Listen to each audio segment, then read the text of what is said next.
एक छोटा सा पानीपुरी का स्टॉल आपको कितना पैसा बना के दे सकता है? क्या दिन का 2 या 3 हजार प्रॉफिट पॉसिबल है, या फिर लोगों ने सिर्फ हवा बना के रखी है? इंडिया में स्ट्रीट फूड का मार्केट बहुत बड़ा है। पानीपुरी आपको ऑलमोस्ट हर सिटी, हर गांव या फिर हर चौराहे पे मिल जाएगी। आज मैं आपको इस बिजनेस की पूरी रियलिटी बताऊंगा, शुरुआत की इन्वेस्टमेंट से लेकर डेली प्रॉफिट तक। अगर आप जॉब करते हो या फिर स्टूडेंट हो तो ये साइड बिजनेस आपके लिए वरदान साबित हो सकता है। वीडियो सिर्फ एंड तक देखो, आपको बहुत कुछ सीखने को मिलेगा। अब अगर आपने सोच लिया है कि इस बिजनेस में उतरना है तो सबसे पहले देखते हैं कि आपको क्या क्या सामान लगेगा और उसमें शुरुआती खर्चा कितना आ सकता है। सबसे पहले लेते हैं एक ठेला। आपको ठेला 10 से 15 हजार तक मिल जाएगा। इसमें एक अच्छी बात भी है, अगर आप ठेला रेंट पे लेते हो तो आपका खर्चा लगभग आधा हो जाएगा। इसके बाद आता है बर्तन या फिर कंटेनर्स पकड़ लो। अभी क्या होता है, तीखा पानी, मीठा पानी और रगड़ा पूरी और बहुत कुछ रखने के लिए आपको बर्तन चाहिए, तो इसके लिए 2 से 3 हजार पकड़ लो।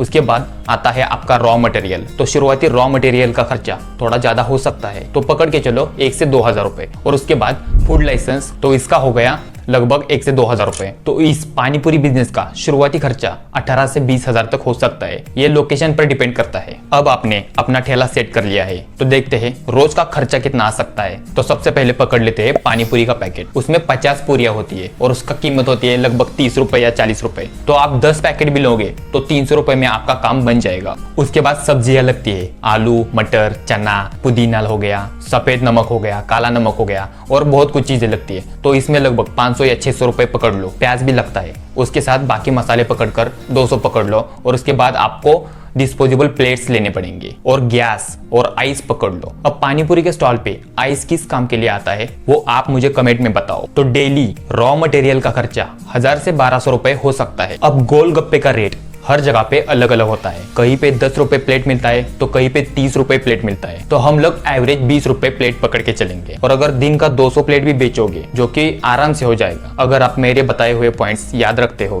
तो शुरुआत के दिनों में 200 प्लेट्स पर डे मतलब अच्छा नंबर है। और आगे जाकर ये नंबर डेफिनेटली बढ़ेगा अगर आप क्वालिटी अच्छी रखते हो तो दिन के 200 प्लेट्स के हिसाब से देखा जाए आप 4000 रुपए कमाओगे। और वीकेंड डेज में सेल्स ज्यादा हो सकती है। और हाँ, लोकेशन याद रखना, लोकेशन बहुत इंपॉर्टेंट होती है। अब आपकी दिन की सेल हो गई है 4000 रुपए की। अब रॉ मटेरियल का खर्चा बाहर निकाला जाए मतलब जो कि 1200 रुपए था तो आपका नेट प्रॉफिट मिलता है 2800 रुपए। और मान लो अगर किसी दिन आपका बिजनेस स्लो चला, आपकी ज्यादा सेल्स हुई नहीं, सिर्फ 2500 की सेल्स हो गई, इसका मतलब दिन का 1500 से 3000 रुपए तक प्रॉफिट हो सकता है। लेकिन बहुत कुछ डिपेंड करता है लोकेशन पे, आपकी क्वालिटी पे और आपका कस्टमर के साथ किया हुआ बिहेवियर। अब लोग आपको सब कुछ नहीं बताते, लेकिन इधर आए हो तो आपको सारी रियलिटी पता चलेगी। धंधा शुरू करते वक्त आपको इधर उधर के छोटे मोटे खर्चे आएंगे, उनको नजरअंदाज मत करना, नहीं तो शुरुआत में ही हार मान जाओगे। अगर आप शहर में हो तो म्युनिसिपैलिटी का खर्चा हो सकता है। उसके बाद जहां पर भी आपने ये स्टॉल लगाया है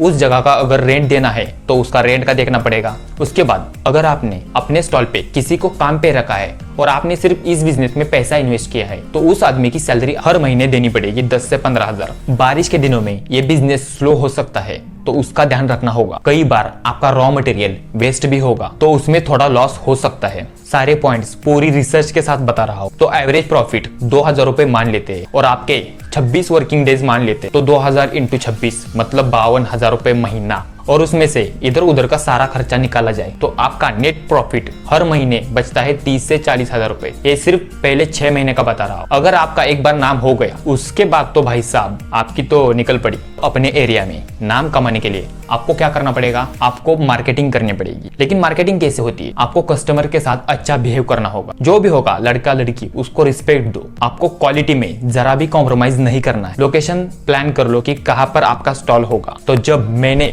पानीपुरी के बहुत सारे स्टॉल को विजिट किया तो वहां पर मुझे पता चला कि ये लोग सिर्फ पानीपुरी नहीं बेचते, उसके साथ दही पूरी बेचते, उसके साथ रगड़ा पूरी बेचते और बहुत सारी प्लेट्स बना रखी है। भाई एक प्लेट तो होती है स्पेशल पानीपुरी, उसको 10 रुपए ज्यादा लगाकर बेचते हैं और कस्टमर के साथ बहुत प्यार से बात करते हैं। और मैं कुछ ऐड करूं तो आपके पानीपुरी स्टॉल की रील्स बनाओ, आपके एरिया में आपकी मार्केटिंग शुरू कर दो। एक बार लोगों को आपकी क्वालिटी पता चल गई, आपका नाम इधर उधर हो गया तो जब भी लोगों को पानीपुरी का मन होगा तब सिर्फ आपके स्टॉल का नाम याद आना चाहिए। तो मार्केटिंग करनी है और क्वालिटी भी अच्छी रखनी है, प्रॉफिट डेफिनेटली बढ़ेगा। आपका बिजनेस चलेगा या नहीं ये लोकेशन पर बहुत डिपेंड करता है। तो क्या लगता है पानीपुरी का बिजनेस किस लोकेशन पर होना चाहिए, तो स्कूल या कॉलेज के सामने आपका धंधा बहुत चलेगा। किसी भी मार्केट में चले जाओ, वहां पर भी आपका धंधा बहुत चले। किसी होटल के सामने या फिर गर्ल्स हॉस्टल के सामने ये बिजनेस बहुत चल सकता है। अगर किधर मेला लगा है तो उधर स्टॉल लगाओ, थोड़े दिनों के लिए ही सही, लेकिन स्टॉल लगाओ, बहुत पैसा छाप सकते हो। तो क्या लगता है, पानीपुरी का बिजनेस प्रॉफिटेबल हो सकता है या नहीं? किन चीजों पर ध्यान दिया जाए तो ये बिजनेस प्रॉफिटेबल हो सकता है? हाँ, अगर लोकेशन अच्छी है,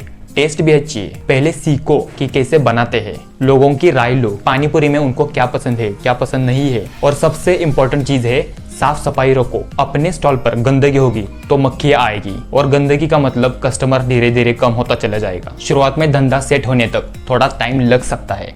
आपको कंसिस्टेंसी रखनी है, वरना बीच में हार नहीं माननी है। जैसा कि मैंने पहले बताया कि आपके पास पैसा तो है लेकिन टाइम नहीं है, तो किसी ऐसे बंदे को ढूंढो जिसके पास टाइम बहुत है लेकिन पैसे नहीं है। उसको आप इन्वेस्टमेंट लगा के ये धंधा शुरू करके दो। सारा हिसाब किताब दिन के एंड में आपको करना पड़ेगा। उसको धंधे के लिए जो भी रॉ मटेरियल लगेगा वो आपको अवेलेबल करके देना पड़ेगा। वो आदमी सिर्फ पानीपुरी बनाएगा और बेचेगा। आपको महीने के एंड में उसको सैलरी देनी पड़ेगी, बाकी सारा आपका प्रॉफिट होगा। याद रखना, बंदा भरोसे वाला होना चाहिए। आपका जो भी सेटलमेंट है उसको स्टैंप पे लिख के ले लो, उसके बाद कोई भी प्रॉब्लम नहीं आनी चाहिए। आपको नेक्स्ट केस स्टडी किस बिजनेस के लिए चाहिए, आप मुझे कमेंट में बताओ। अगर आपको इस वीडियो से कुछ भी सीखने को मिला हो तो एक हेल्प कर दो, चैनल को सब्सक्राइब कर दो और वीडियो को लाइक कर दो। अगर किसी दोस्त के साथ बिजनेस करना चाहते हो तो उसे ये वीडियो शेयर कर दो। अगर आपको इस बिजनेस को लेकर कोई भी डाउट है तो कमेंट कर दो, आपको जवाब जरूर मिलेगा। और हाँ, जाते जाते सब्सक्राइब करना है भूलना मत। तो मिलते हैं नेक्स्ट वीडियो में, तब तक सीखते रहो, सिखाते रहो, बी अनस्टॉपेबल।